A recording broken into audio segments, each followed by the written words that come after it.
ತಾನೇ ಉರಿದು ಮನೆಗೆ ಬೆಳಕು ಕೊಡುವ ದೀಪವಿದು, ನಂದ ದೀಪವೇ ಇದು.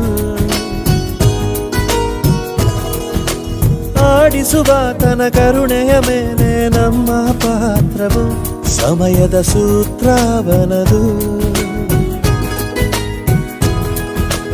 ಒಂದು ಮುತ್ತಿನ ಕಥೆಯ ಹೇಳಿತು ಈ ಬೊಂಬೆ, ಆ ಕಥೆಯಲ್ಲಿದ್ದ ರಾಜ ನಂಗೆ ನೀನು ಬಂದೆ. ಯೋಗವು ಒಮ್ಮೆ ಬರುವುದು ನಮಗೆ,